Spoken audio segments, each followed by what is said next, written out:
రక్షించవలసిందిగా ఆ భక్తుని అనుగ్రహించి అనుజ్ఞని ఇచ్చి ఈ విధంగా చెప్పసాగారు. ఓ ప్రియభక్త, విశ్వపతి నామధేయ, నా ప్రియభక్తుడైనటువంటి నీవు ఇప్పుడు ఒక విశేష వ్రతం గురించి వివరిస్తూ ఉన్నాను. ఈ వ్రతము నాకు అత్యంత ప్రియమైనది, అందరూ కూడా ఆచరించడానికి ఎంతో సులభమైనటువంటిది. కలియుగంలో మానవులు తమ తమ పూర్వ జన్మ ఫలాలను అనుభవిస్తూ తిరిగి అనేక పాప కర్మలను వనరిస్తూ అనేక కష్టాల పాలవుతూ ఉన్నారు. వీరిలో నా భక్తులైనటువంటి కొందరు వారి వారి కష్టాలను నివారించవలసిందిగా నన్ను అనేక విధాలుగా వేడుకుంటూ ఉన్నారు. ఎన్నో వ్యయ ప్రయాసలు వనర్చి తిరుమల యాత్ర చేసి నన్ను దర్శించుకుంటూ ఉన్నారు. నా భక్తులంటే నాకు అత్యంత ప్రియతమం. నా మీదే పూర్తి భారం వేసి ధర్మపదంలో జీవితం గడిపే వారి బాధ్యతని నేనే వహిస్తాను అని చెప్పి వెంకటేశ్వర స్వామి చెప్తూ ఉన్నారు. ఇప్పుడు నేను వివరిస్తున్నటువంటి వ్రతం శ్రీ వెంకటేశ్వర వ్రతకల్పం అనేటువంటి పేరుతో ప్రసిద్ధి పొందగలదు. ఈ వ్రతం నాకు అత్యంత ప్రియమైనది. ఈ వ్రతాన్ని భక్తి శ్రద్ధలతో ఎవరైతే ఆచరిస్తారో వారి బాధలన్నీ కూడా తక్షణం నివృత్తి అవుతాయి.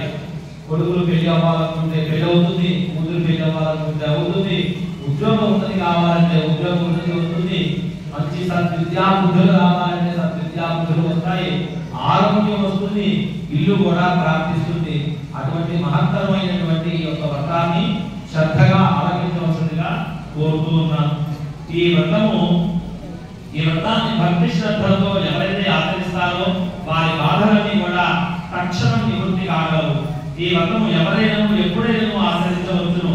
ప్రత్యేకించి మార్గశిర, మాఘ, కార్తీక మాసములందు కానీ, పౌర్ణమి, పంచమి, సప్తమి, ఏకాదశి తిథులందు కానీ, శ్రవణ, స్వాతి నక్షత్రములు విశేషమైనటువంటి రోజులందు కానీ ఆచరించినట్లయితే మిక్కిలి ఫలదాయకంగా ఉంటుంది అని చెప్పి చెప్తూ ఉన్నారు.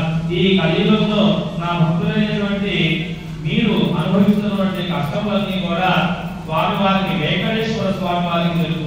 మీరు ఎప్పుడు ఏ కష్టం కలిగినా, ఏ ఆర్థిక సమస్యలు కానీ, ఆరోగ్య సమస్యలు కానీ, ఉద్యోగ వ్యాపార సమస్యలు కానీ కలిగి మనశ్శాంతి లేనప్పుడు ఈ వ్రతం ఆచరించినట్లయితే ఆ కష్టాలన్నీ కూడా తక్షణమే తొలగిపోతాయి.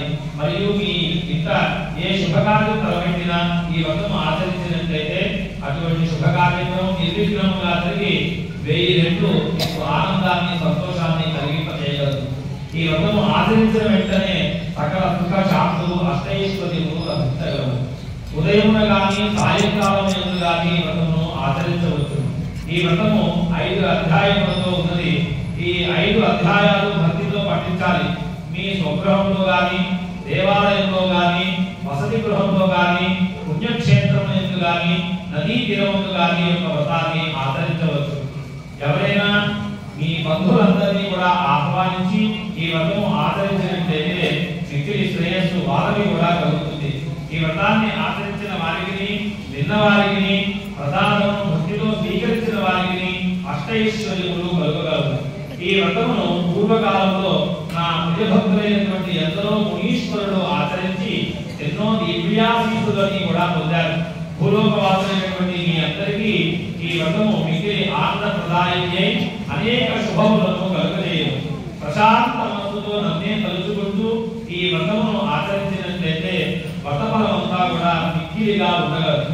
ఈ వ్రతాన్ని ఆచరించు విధానము మిక్కిలి సులభతరం.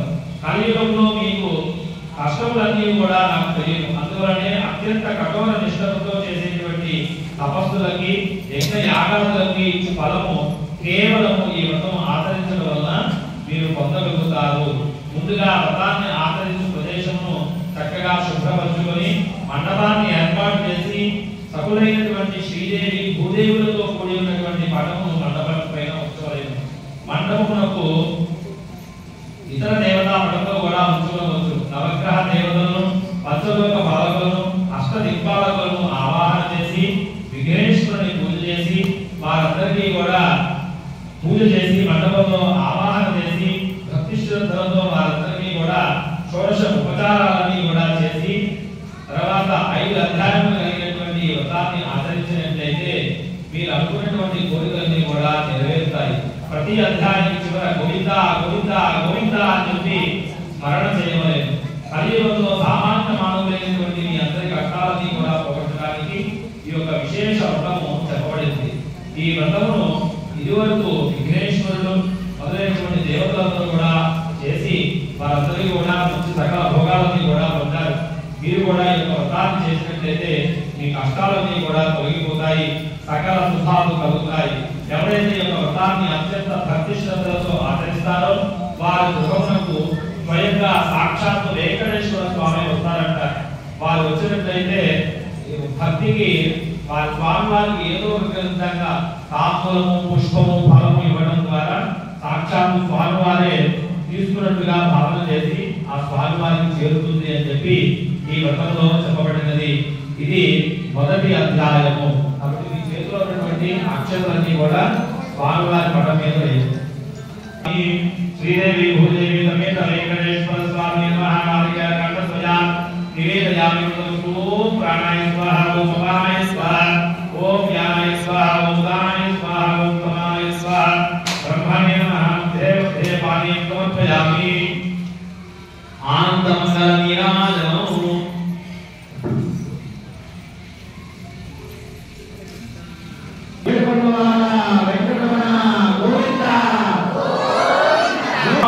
చెప్తూ ఉన్నారు ఈ అధ్యాయం మనకి మహాతపస్సత్తులైనటువంటి సాక్షాత్తు శ్రీ విశ్వామిత్రుల వారు మనకి తెలియజేస్తూ ఉన్నారు. ఓ కలియుగ వాసులారా, శ్రీనివాసుని ప్రియ భక్తులారా, మీరు ఆచరిస్తున్నటువంటి ఈ వెంకటేశ్వర వ్రతకల్పము చాలా పవిత్రమైనది, మహామహిమాన్వితమైనది. కలియుగంలో శ్రీమన్నారాయణ కరుణా కటాక్షాలను పొందడానికి నిత్య సులభమైనటువంటి మార్గము ఈ వ్రతాన్ని ఆచరించడం. పూర్వకాలంలో అనేక మంది శ్రీవారి భక్తులు ఈ వ్రతాన్ని ఆచరించి తమ తమ అభీష్ట సిద్ధిని పొంది ఉన్నారు. ఇంత సులభతరమైనటువంటి ఈ వ్రతకల్పము మనకు అనుగ్రహించినటువంటి ఆ శ్రీ వెంకటేశ్వర స్వామి వారికి ముందుగా మనందరం కూడా నమస్కారం చేసుకోవాలి. కాబట్టి అందరూ కూడా నమస్కారం చేసుకోండి. గోవిందా. పూర్వకాలంలో మగధ సామ్రాజ్యంలో విష్ణు చిత్తుడు అనేటువంటి శ్రీవారి ప్రియ భక్తుడు ఉండేవాడు. అతనికి 9 మంది స్త్రీ సంతానము. ఎంతో పాండిత్యం కలిగినప్పటికీ కూడా మిక్కిలి పేదరికంతో బాధపడుతూ ఉన్నారు. విష్ణు చిత్తుని భార్య అయినటువంటి తారామతి ఎల్లప్పుడూ కూడా వెంకటేశ్వర స్వామిని ప్రార్థిస్తూ ఉండేది. వివాహాది శుభకార్యక్రమాల పౌరోహిత్య కార్యక్రమాలలో దక్షిణగా వచ్చేటువంటి కొద్ది సొమ్ముతో ఎంతో కష్టాలు పడుతూ కాపురాన్ని సాగిస్తూ ఉన్నారు ఆ దంపతులు. కుమార్తెకి యుక్త వయసు సమీపించింది. తారామతికి ఎప్పుడు కూడా వీరి వివాహం ఎట్లా జరుగుతుందా అని చెప్పి చింతగా ఉండేది. ఆ శ్రీనివాసుని ప్రార్థన చేస్తూ కాలం గడుపుతూ ఉండేది. ఓ శ్రీనివాస భక్తులారా, ఆశ్రిత జనరక్షకులైనటువంటి శ్రీ వెంకటేశ్వర స్వామి వారికి తన భక్తులన్న అపార ప్రేమయని మనందరికీ తెలిసిందే. ఆ మాఘ పౌర్ణమి అనేటువంటి రోజున ఉదయాన్నే ఒక వృద్ధ బ్రాహ్మణుడు ఆ విష్ణు చిత్తుని ఇంటి వద్దకు వచ్చారు. అయ్యా, నేను వంగం దేశపు వాసిని, ఒక యజ్ఞ నిమిత్తం వెళ్తూ దారి మధ్యలో యొక్క దేశం వచ్చాను. దయచేసి ఒక రోజు మీ ఇంట్లో ఆశ్రయాన్ని ఇవ్వండి, రేపు ఉదయాన్నే తిరిగి వెళ్తాను అని చెప్పి విష్ణు చిత్తుని అర్థించాడు. అందులోకి విష్ణు చిత్తుడు, స్వామి, అంత మించినటువంటి మహద్భాగ్యం, అదృష్టం, అతిథి సాక్షాత్తు శ్రీమన్నారాయణతో సమానమైన పురాణాలు గౌరవిస్తున్నాయి కదా, తమను ఎటువంటి సంకోచం లేకుండా మా ఇంట్లో తప్పకుండా ఉండవలసింది అని చెప్పి ఆ మొదటి బ్రాహ్మణుని లోపలికి తీసుకుని వచ్చి సపర్యలన్నీ కూడా చేశాడు. చక్కగా మధ్యాహ్న భోజనానంతరం ఆ వృద్ధ బ్రాహ్మణుడు తారామతితో ఇలా అన్నాడు, అమ్మా, ఏమి దిగాలుగా ఉన్నావు, ఏమి నీ బాధ, ఏమి సంకోచించకుండా చెప్పండి అని చెప్పి అన్నాడు. తారామతి, స్వామి, ఎంతో మహా తపస్సంపన్నుడు, తేజస్సులో సాక్షాత్తు కూడా వైకుంఠ వాసుని మాదిరిగా ఉన్నారు. మీ వద్ద దాచేదేమున్నది, నా మనోవ్యధంతా కూడా నా పుత్రిక వివాహం గురించి అని చెప్పి వినవించుకున్నది. అంతటా ఆ తల్లి, నీ బాధ నేను గ్రహించాను, నీ కష్టాలన్నీ కూడా తొలగిపోయి కుమార్తెకి చక్కగా శుభప్రదంగా వివాహం కావడానికి ఒక అద్భుతమైనటువంటి వ్రతం ఉన్నది. అదే వెంకటేశ్వర వ్రతము. ఆ వ్రతాన్ని ఆచరించినట్లయితే మీ కష్టాలన్నీ కూడా తొలగిపోతాయి. వెంకటేశ్వర వ్రతమును, ఈ వ్రతము మిక్కిలి సులభతరము అని చెప్పి ఆ వ్రత విధానంగా కూడా తెలియజేసి దంపతులకు వివరించాడు.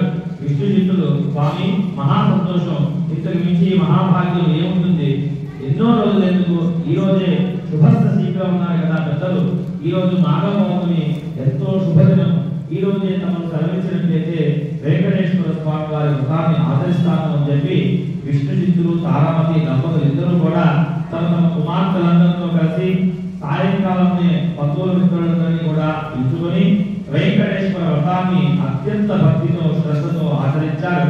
వచ్చిన భక్తులందరూ కూడా వ్రతం పూర్తయిన పిమ్మట తీర్థ ప్రసాదాలని కూడా స్వీకరించి తమ తమ గృహాలకు వెళ్ళారు. అప్పుడు విష్ణుచిత్తుల వారు భాగ్యాసమేతంగా బ్రాహ్మణోత్తమునికి పాద నమస్కారం కావించి తమ దంపతులను ఆశీర్వదించవలసిందిగా వేడుకున్నారు. అప్పుడు ఆ బ్రాహ్మణోత్తముడు వ్రత తీర్థ ప్రసాదాలని కూడా తాను స్వీకరించి మనోభీష్ట సిద్ధిరస్తు శ్రీ లక్ష్మీ శ్రీనివాస కటాక్ష సిద్ధిరస్తు అని చెప్పి ఆశీర్వదించారు. గోవిందా ఇందులో చీకటి పడి నిద్రా సమయమైంది. అంత విష్ణుచిత్తులు ఆ బ్రాహ్మణునికి ఒక చిరిగినటువంటి దుప్పటిని ఇచ్చి కన్నీళ్ల పర్యంతంగా స్వామి కడు పేదవాడైనటువంటి నా దగ్గర ఇంతకు మించినటువంటి మంచి దుప్పటి లేదు, కాబట్టి ఈ రాత్రికి నన్ను క్షమించి దీని అంటే విశ్రమించవలసింది అని చెప్పి అన్నాడు. అందుకు ఆ బ్రాహ్మణుడు చిరునవ్వునవి ఏమీ చింతించవలసినటువంటి అవసరం లేదు అని చెప్పి నేను బయట అవతారాలు పడుకుంటాను అని చెప్పి చెప్పాడు.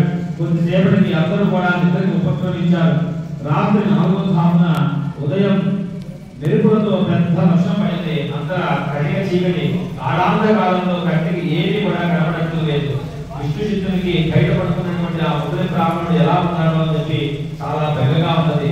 కానీ ఆ గాఢాంత కాలంలో ఏమీ కనిపించగా ఎప్పుడెప్పుడు తెల్లవారుతుందా అని చెప్పి ఆ రాత్రి వెళ్ళాడు. ఆ కుటుంబం అంతా కూడా ఇందులో తెల్లవారింది, వాన తేలికపడింది. బయట బ్రాహ్మణుడు ఏమయ్యాలో అని చెప్పి ఎంత బాధపడ్డాడో అని అనుకుంటూ బయటకు వచ్చినటువంటి ఆ దంపతులకి అద్భుతమైనటువంటి దృష్టి కనిపించింది. అక్కడ విప్రోత్తము లేడు. చిరిగిన దుప్పటి స్థానంలో పట్టు పీతాంబరాలన్నీ ఉన్నాయి. ఆ పట్టు పీతాంబరాలపై శ్రీ వెంకటేశ్వర స్వామి వారి దివ్య మంగళ విగ్రహం చిరునవ్వుతో కనిపించింది. గోవిందా జరిగినంతా దంపతులకి అర్థమైంది. వారి ఆనందానికి అవధులు లేవు. వచ్చింది సాక్షాత్తు శ్రీమన్నారాయణుడే. ఆహా ఏమి మన భాగ్యము. కానీ ఆ స్వామి వారిని గ్రహించలేకపోతే చివరికి చిరిగినటువంటి దుప్పటి ఇచ్చినామే అని చెప్పి తలుచుతూ శ్రీ స్వామివారి దివ్య విగ్రహాన్ని కలగత్తుకొని ఇంట్లోకి వచ్చారు. ఇల్లంతా కూడా స్వర్ణమయమై కనిపించింది. అంతటా కూడా ధనరాశులే. ఆహా శ్రీ వెంకటేశ్వర స్వామి వారి వ్రత కల్ప మహాత్మ్యం వలన కదా ఇదంతా కూడా జరిగింది అని చెప్పి ఆ స్వామిని అనేక విధాలుగా స్తుతించారు. చూసారా, సాక్షాత్తు శ్రీ స్వామివారే ఆ భక్తుడికి ఇంటికి అతిథి రూపంలో వచ్చి భక్త విధానం చెప్పడమే కాకుండా తీర్థ ప్రసాదాలు కూడా తానే స్వయంగా స్వీకరించాడు. ఆ స్వామి అంతటి కరుణామయుడు. ఎవరైతే భక్తి శ్రద్ధలతో ఈ వ్రతాన్ని ఆచరిస్తారో వారింటికి స్వామి స్వయంగా వస్తారు అని చెప్పి ఈ రెండో కథ ద్వారా మనకి తెలుస్తూ ఉన్నది. శ్రీ లక్ష్మీ శ్రీనివాస కటాక్ష సిద్ధిరస్తు. గోవిందా పూలు అక్షంతులు కూడా స్వామివారి దగ్గర వేసేయండి.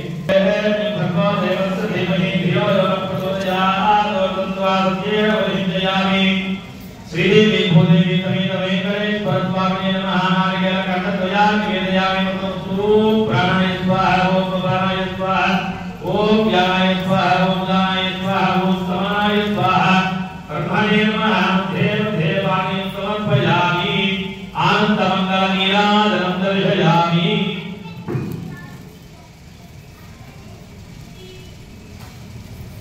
रंजवात्रं मधोः पूर्णं ददाति पदव्यो तानीते कथात् ब्रह्मणोपहरति एकदैव यजमानायो तेजो दधाति.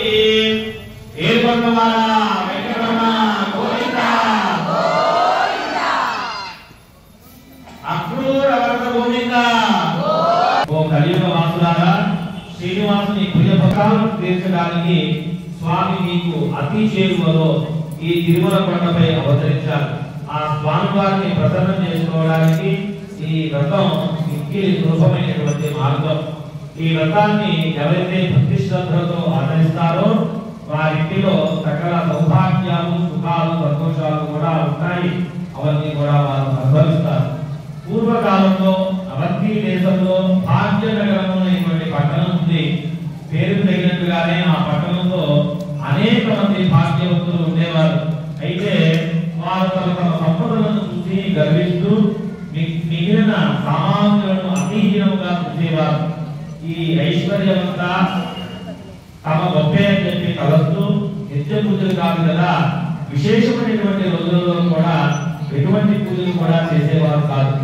ప్రస్తుతమానం కూడా బిజినెస్ తో పడి బిజీ అని చెప్పి తిరుగుతూ ఉండేవారు. సృష్టికర్త అయినటువంటి శ్రీమన్నారాయణుడికి వీరందరికీ కూడా జ్ఞానోదయం కలిగించాలనేటువంటి కోరిక కలిగింది. ఒకరోజు ఆ ధనవంతులు అందరూ కూడా అనేక విద్యు విలాసాలలో మునిగి తేలుతూ ఉన్నారు. ఆ పట్టణ తూర్పు వీధిలో కలగా శ్రీ లక్ష్మీనారాయణ స్వామి వారి ఆలయంలో కనీసం దీపం వెలిగించే నాథుడు కూడా కలుగయ్యాడు. ఆ రోజు తొలి ఏకాదశి అత్యంత పర్వదినం.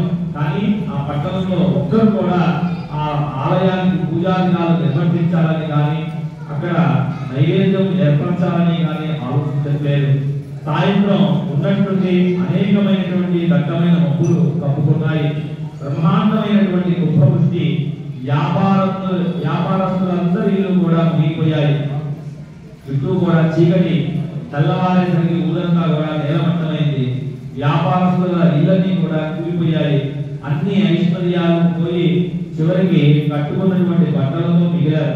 ఎందుకు ఈ ఉపద్రవం, ఎందుకు ఈ జలప్రలయం ఎవరికి కూడా అర్థపట్టలేదు. అందులో వారికి ఒక విశేషం కనిపించింది.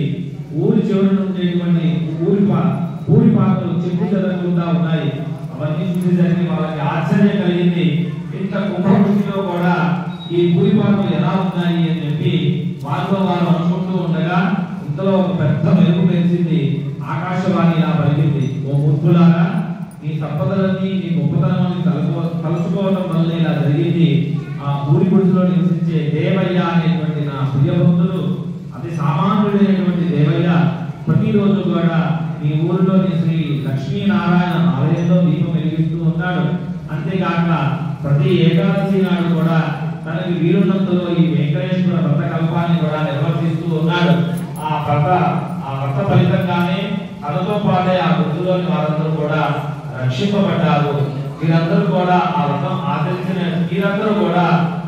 ఆచరించినట్లయితే మీ ఐశ్వర్యాలని కూడా తిరిగి పొందగలరు అని చెప్పి వినిపించింది. వెంటనే వారందరూ కూడా ఆ ఆలయానికి వెళ్ళి తక్షణమే సర్వ పని ముందుకొని వెంకటేశ్వర వ్రతకల్పాన్ని మీరు చేసినందుగానే ఆచరించారు. ఆ వ్రత ఫలితంగా అందరి గృహాలన్నీ కూడా పూర్వ రూపంలో కనిపించాయి.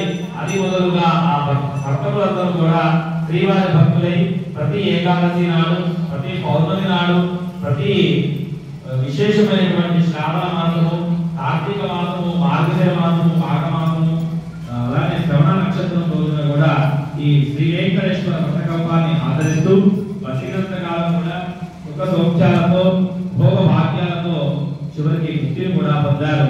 గోవిందా పూజాక్షంతులు కూడా స్వామివారి మీద వేయండి.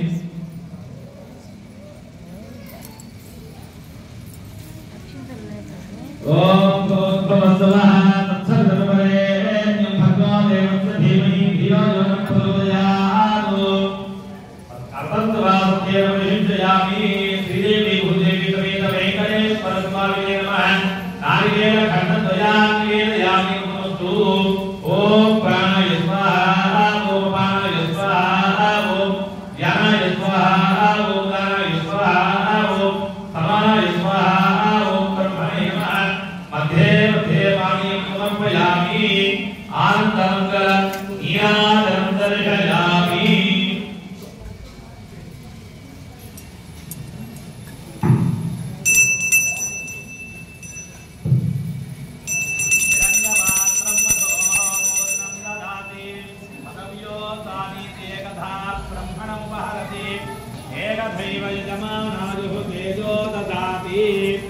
శ్రీదేవి భూదేవి సమేత వెంకటేశ్వర స్వామినే నమః. ఆనందమంగళ నీరాజనం దర్శయామి. గోవిందా గోవిందా గోవిందా గోవిందా.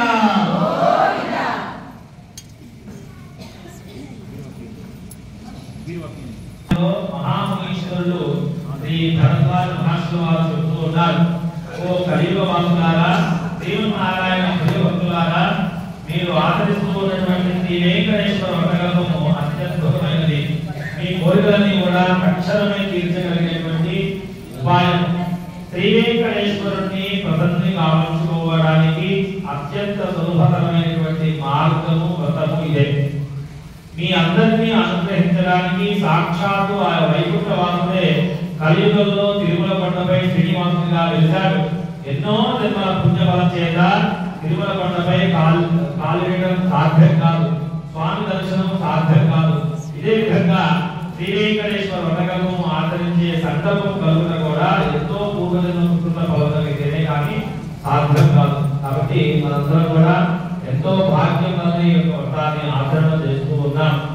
ఆచరిస్తున్న వారు, కథ విన్నవారు, ప్రసాదం స్వీకరించిన వారు శ్రీవారి కృపకు పాత్రలై ఎంతో మహాభాగ్యాన్ని పొందుతారు.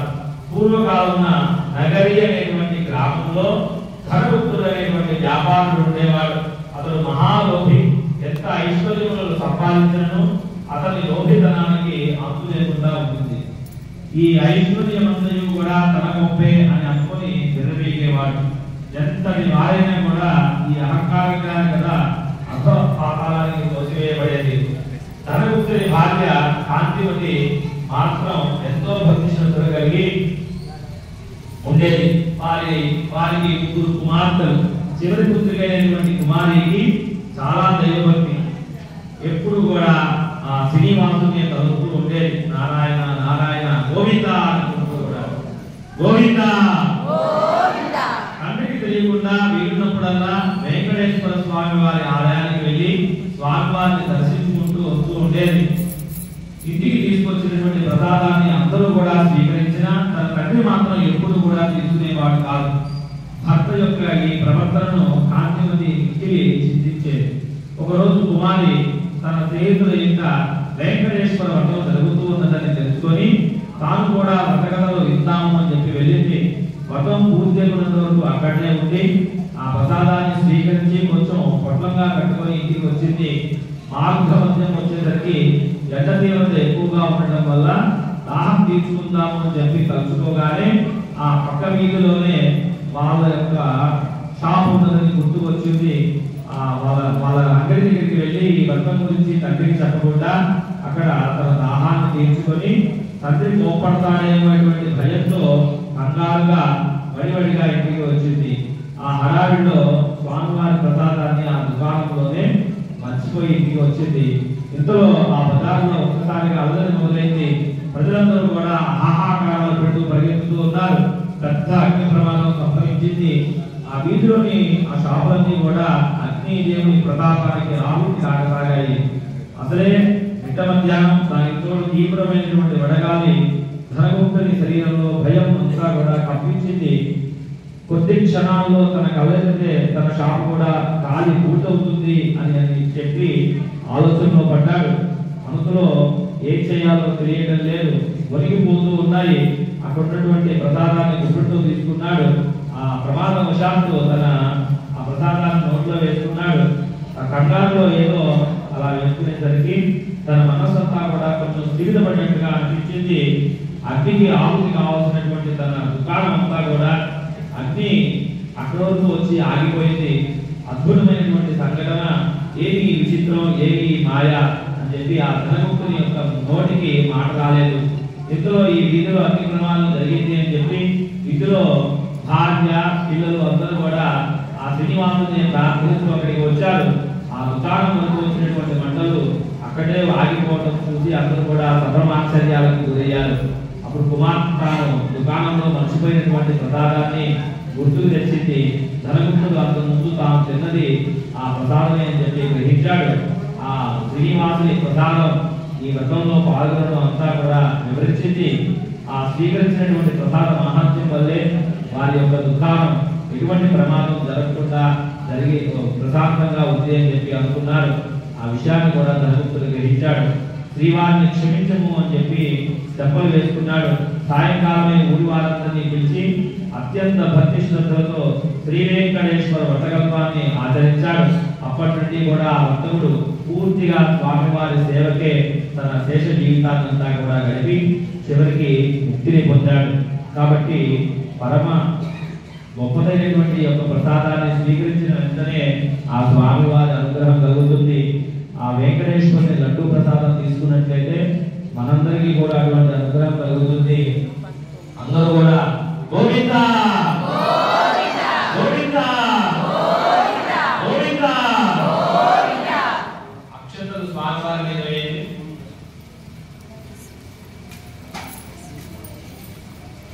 ప్రోక్షయా ప్రతిజ్ఞా ఓం భూర్భువః తత్సవితుర్వరేణ్యం భర్గో దేవస్య ధీమహి ధియో యో నః ప్రచోదయాత్. అదంతవా సత్యేన పరిహించయామి. శ్రీదేవి భూదేవి సమేత వెంకటేశ్వర స్వామినే నమః. అవసరార్థం నారికేళ ఖండద్వయాన్ని వేదయామి. అమృతమస్తు దదామి మధవ్యో సామీత్యేకధా బ్రహ్మణో భారతే ఏకధైవ యజమానాయో దేదో దదాతి. శ్రీదేవి భూదేవి సమేత వెంకటేశ్వర స్వామినే నమః. ఆనందమంగళ నీరాజనం దర్శయామి. రమా రమణ గోవింద గోవింద అక్రూర వరద గోవింద గోవింద గోవింద గోవింద.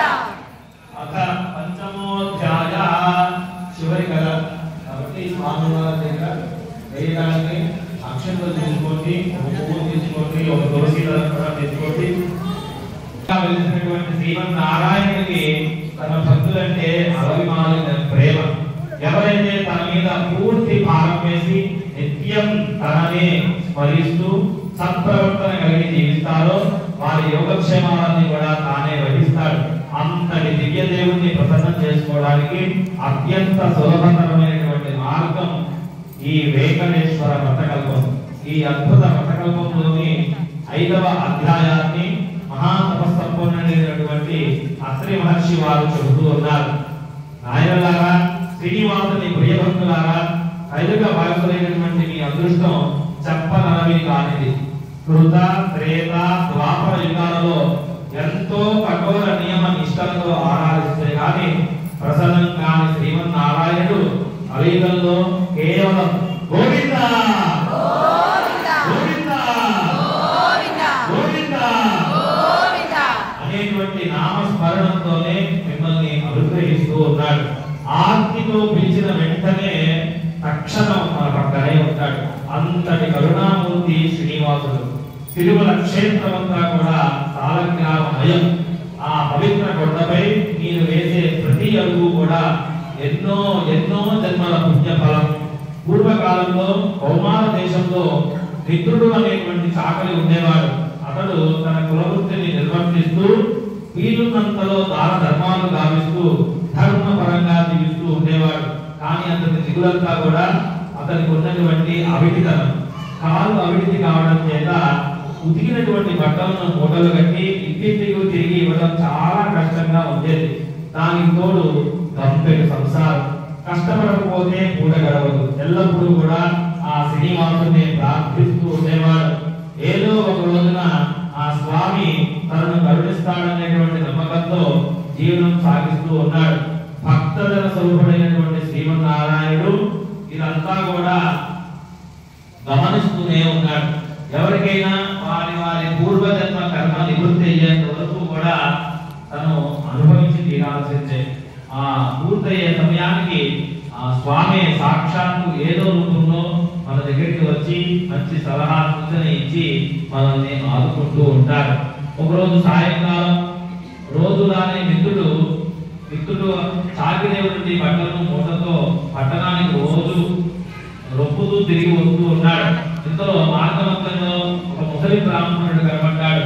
సహజంగా భక్తి శ్రద్ధలు కలగవాడు అవడం చేత భుజం మీద మూటలన్నీ కూడా తిప్పి అతనికి నమస్కరించాడు. ఆ విప్రోత్తముడు, నాయన, నీ కాలి అవితనంతో బాధపడుతూ ఉన్నట్టున్నావు. నీ బాధ చూడటానికి చాలా కష్టంగా ఉంది. నువ్వు ఇంకా ఎంత కష్టపడుతున్నావో అని చెప్పి అన్నాడు. అవును స్వామి, మీరెవరో మహానుభావులాగా ఉన్నారు. అప్పటి సంసారం భారం చేత నాకు ఈ పని తప్పడం లేదు. ఈ అవితనం పోయేటువంటి మార్గాన్ని ఉపదేశించండి అని చెప్పి ప్రార్థన చేశాడు.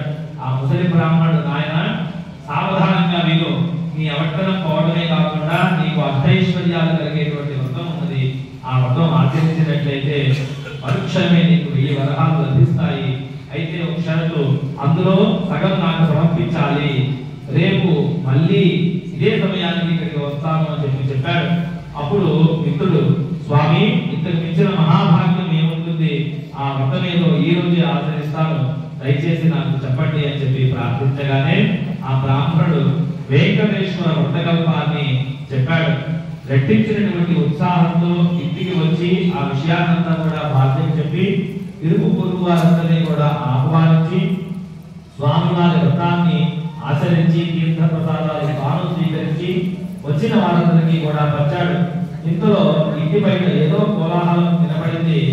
మిత్రుడి కుమారుడు బయట నుంచి ఇంట్లోకి పరుగు పరుగున వచ్చి, నాన్నగారు నాన్నగారు మీకోసం రాజమండ్రులు వచ్చారు, రాజుగారు మీకు కట్నకానులు పంపించారంట అన్నాడు. ఇంతలో రాజమండ్రులు వచ్చి మిత్రుడిని రాజుగారి ఆస్థానంలో సాటైగా నియమించారని 1000 వరహాలు అడ్వాన్స్ గా బహుమానంగా పంపాడు అని చెప్పి మిత్రుడి చేతిలో ఆ 1000 వరహాల మూట కూడా పెట్టారు. ఒక వారం లోపల రాజుగారు వచ్చి రాజుగారి కొలువులో చేరవలసింది అని చెప్పి ఆదేశించారు. మిత్రుడి ఆనందానికి అవధులు లేవు. వారం దాకా ఎందుకు, రేపే వెళ్ళాలి అని చెప్పి మూటాముళ్ళు సర్దుకొని మరుసటి రోజు తెల్లవారే సమయానికి బయలుదేరి ప్రయాణమయ్యాడు. ఆ ఆనందంలో ఆ ముసలి బ్రాహ్మణుడు సంగతే మర్చిపోయాడు. దాని మధ్యలో గుర్తుకు వచ్చింది, సరేలే ఒక నెల తర్వాత ఇద్దాంలే అని చెప్పి వెళ్ళాడు. రాజాస్థానంలో చేరాడు. రోజులు, నెలలు, సంవత్సరాలు కూడా గడిచాయి. ఆ బ్రాహ్మణుడికి ఇచ్చినటువంటి మాటని పూర్తిగా మర్చిపోయాడు. అంతే, ఆ బ్రాహ్మణ రూపంలో వచ్చినటువంటి స్వామివారికి కోపం వచ్చింది. మానవ నైజం అంతే అని చెప్పి అనుకున్నాడు ఆ స్వామివారు. తన మాహాత్మ్యం తెలియచెప్పాలి అని చెప్పి నిర్ణయించుకున్నాడు. మరుసటి రోజు రాజాస్థానంలో రాణిగారి నగలు మాయమయ్యేలాగా మాయ చేశారు. ఆ అభానం అంతా కూడా మిత్రుడి మీద పడింది. మిత్రుడికి కఠిన కారాగార శిక్ష పడింది. రాజభటులు మిత్రుడిని పలు విధాలుగా శిక్షించారు. ఎందుకు ఇలా జరిగింది అని చెప్పి అనుకున్నాడు. ఈ అభానం తన మీద పడింది అని చెప్పి తలుస్తున్నటువంటి మిత్రుడికి ఆ రోజు రాత్రి స్వామి కలలో కనబడి, వృద్ధ బ్రాహ్మణుని రూపంలో వచ్చినది నేనే, నాకు ఇచ్చినటువంటి మాట నిలబెట్టుకోకపోవడం వల్ల ఈ విధంగా జరిగింది అని చెప్పి చెప్పాడు. స్వామి, నేను విషయ పాపాత్ముని ఎంతటి అపరాధం చేశాను, దయచేసి నన్ను క్షమించండి, కరుణించండి అని చెప్పి పలు విధాలుగా ప్రార్థన చేశాడు. గోవిందా గోవిందా గోవిందా. ఇక మీదట తప్పక ప్రతి నెల మీ వ్రతాన్ని ఆచరిస్తాను. నా సంపాదనలో సగభాగం ప్రతి నెల జీవితాంతం మీకే సమర్పిస్తాను అని చెప్పి చర్మలు వేసుకొని స్వామివారిని 10 విధాలుగా వేడుకున్నాడు.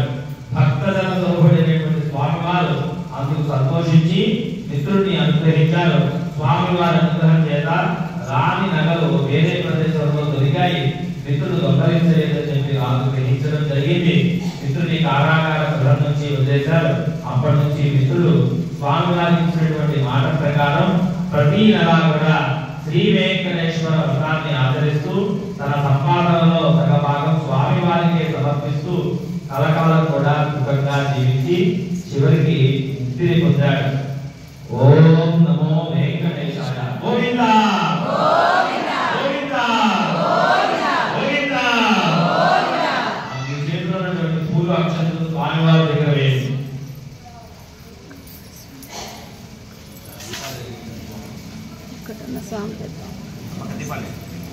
సంబంధించినటువంటి ఉత్పత్తులు వెంకటేశ్వర స్వామినే నమః.